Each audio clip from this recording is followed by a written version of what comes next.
beats.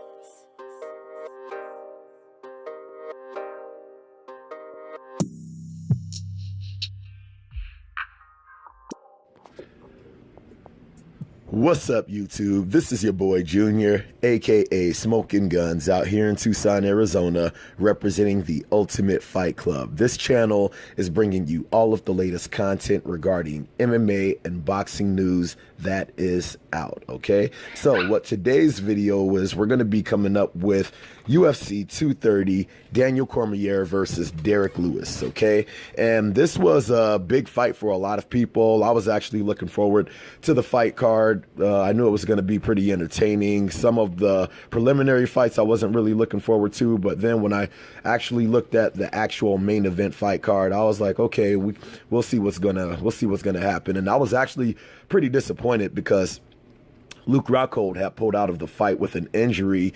He was supposed to fight Chris Weidman, but then when they replaced Luke Rockhold with Jacare, I was very happy about that fight. I was like, okay, this should be a pretty entertaining fight. And that's a fight that could have happened a long time ago because those are two top five middleweights. So that was a very good fight that they put on. But what we're going to be talking about is the main fight card. Okay, we're talking about the main fight card. Now, the first fight of the night was Derrick Brunson versus Israel Adesanya. Okay, Derrick Brunson versus Israel Adesanya. And Israel, he's actually a very, very sick fighter in the UFC. He's probably one of the sickest strikers in the UFC. And last night was very reminiscent of a prime Anderson Silva. When I seen him go out there against Derrick Brunson last night, he was almost reminiscent of a prime Anderson Silva out there. I was very happy with his performance. And Derrick Brunson, he came in and he looked really awkward going against Israel out there. And it seemed like Israel, he pretty much was dictating the whole fight from start to finish. Derrick Brunson, he was trying to get the takedowns, trying to get the clinch, trying to pressure Israel, and Israel was literally picking them apart. And in the last seconds, or not really the last second, but around the last minute of that fight, you could see Derrick Brunson, he went in for a takedown, and Israel hit him with this knee, and that knee really effed Derrick Brunson up. And then after they separated from the knee, Derrick Brunson tried to engage again, and Israel hit him with the right roundhouse kick. And when he hit him with the right roundhouse kick, you could just tell it was over from there. And literally Israel just finished him off. And I was very, very happy with his performance. And I can see him being a top five middleweight. And they really need to push the promotion on Israel. He's a great fighter, and hopefully he's able to get more of a push. And now hopefully he's able to actually fight a top five candidate that is in that middleweight division, because I think Derrick Brunson he was ranked either number 7 or number 8 or something like that. I'm not really sure. I know he's in the top 10. I know he's anywhere from 6 to 10. I think Israel is ranked number 9. So I think Derrick Brunson was ranked number 7. So hopefully Israel is able to get a top 5 contender now, so he can be able to make a run for that belt. Okay, the next fight that I'm going to be going over right now is Carl Robertson versus Jack Marshman. Now, that was actually a very entertaining fight. I've never really checked either of those opponents out, but Carl Robertson, I can see him doing some really good things in that middleweight division right there. His skill actually really impressed me. Not only did his striking ability impress me, his movement, his defense, his wrestling ability. He's a very good overall fighter. And I was actually really surprised with Jack Marshman, because Jack Marshman was taking some friggin' huge blows in that fight, and he was able to just overcome and just keep on pushing. And he even rocked Carl Robertson a couple of times. In the first round, you could even see that he actually rocked Carl Robertson after engaging in a combination, and Jack Marshman ended up countering him and actually rocked him. And I was like, oh damn, this friggin' dude Marshman is pretty friggin' tough, you know. But then going into the second round and the third round, you could see that Carl Robertson, he started using his takedowns, and his takedowns were super explosive, and he was able to negate everything that Marshman was doing, not only with his striking ability, but mixing up his takedown ability. And his takedowns were like super explosive. Like that kid, I can see him going very far in that middleweight division. So that was a very great fight. Now, the next fight that we're going to be going over is David Branch versus Jared Cannoneer. And David Branch, he's a jiu-jitsu black belt, veteran in the UFC.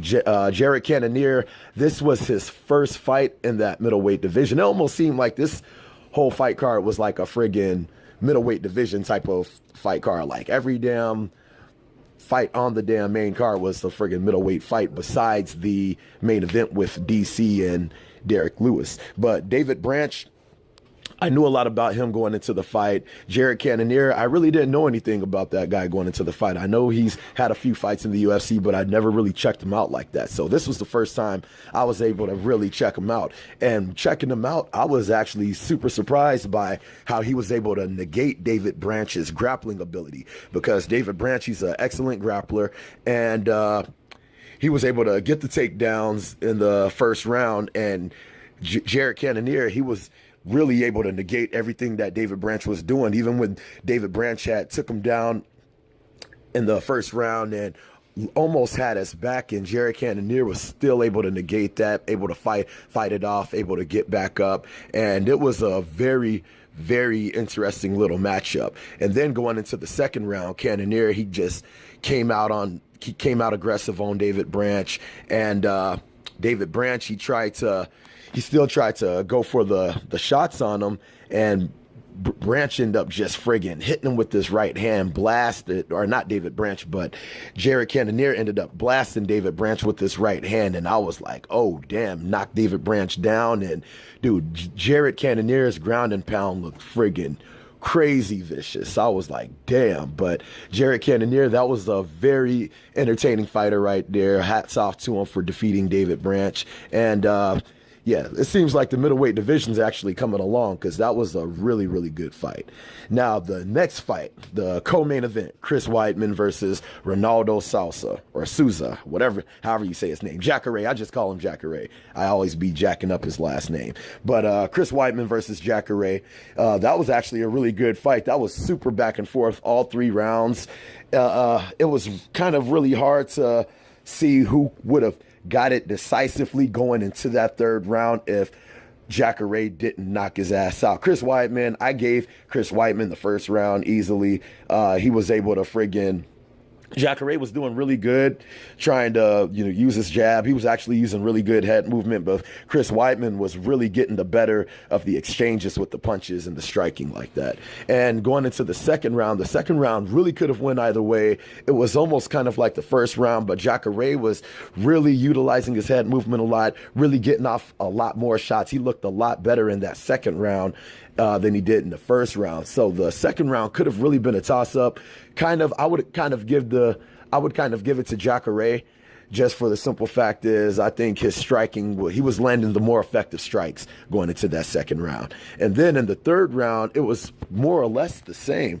Jacare, he was applying the pressure, and he was actually applying more pressure, and it looked like he was really trying to make that third round definitive. And he friggin' hit Chris Weidman. They were actually exchanging right hands, and Jacare's right hand just happened to friggin' clipped him in the temple, and you could see Chris Weidman's eyes roll in the back of his head, and he was effed up. And what made that worse was that the referee didn't help at all. Even Jacare looked at the referee like, yo, dude, and Chris Weidman looked like a friggin' zombie coming out of the casket trying to grab his leg. It looked like he was grabbing him in slow motion, and the referee looks at Jacare like, keep going, and Jacare's like, dude, are you stupid?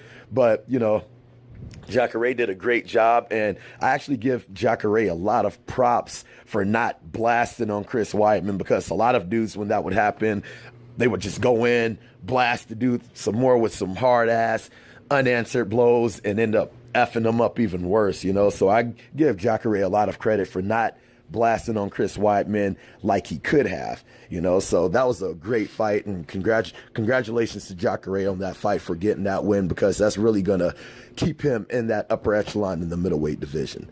So the main event, Daniel Cormier versus Derrick Lewis. This fight pretty much went exactly how I knew it was going to go. A lot of people were just giving Derrick Lewis a puncher's chance, and I really didn't give him a chance like that. Like, I mean, even from his last fight when he fought Volkov and UFC 229, you know, his technical ability going against Daniel Cormier, it's like, dude, there is no comparison. I knew Daniel Cormier. I knew he was going to be the better wrestler. I knew he was going to be able to negate Derrick Lewis's striking, and he literally went in there and he made that super easy fight. He went in there, took him down at will in the first round. I was surprised that he didn't end up finishing him in the first round, and he pretty much just took him down, had him up against the fence, light little ground and pound. He wasn't ground and pounding Derrick Lewis too crazy. Derrick Lewis ended up getting up, but he ended up getting taken down just that easy. I'm like, oh my goodness, he can't even defend the single leg takedown, which, you know, that was pretty much DC's bread and butter, just getting the single leg takedown, taking them down, and just literally controlling them, riding them the whole round. And then going into the second round, pretty much it was more or less the same. They exchanged a few strikes. Cormier ended up taking them down and ended up securing a rear naked choke, and that was pretty much the end of that, you know. So it was a good win for DC. I really didn't give Derrick Lewis a chance, but, you know, it seemed like it would have been an entertaining fight anyway, just because, you know, Derrick Lewis can always land that right hand, and Derrick Lewis is the kind of fighter, no matter how good you are, he always finds a way to win, no matter how much better you are than him, which is super strange, because a lot of the fights that he's had in the UFC where it's like, dude, he's about to get beat up, and then all of a sudden he'll pull out the win, you know. So that's kind of what made it interesting. But DC, he went in there, did what he had to do. Congratulations. And I guess his next fight would be up against Brock Lesnar, which would be an entertaining fight, and I would have DC schooling Brock Lesnar. So I hope you guys liked the video. If you guys liked the video, make sure to hit the like button. If you're not subscribed to the channel, make sure to subscribe to the channel. And if you guys have any kind of questions, any kind of comments, make sure to hit me up in the comment section. Hit me up with an email, and I'll be sure to get back at you, okay? So I hope you guys liked the video. Holla at your boy.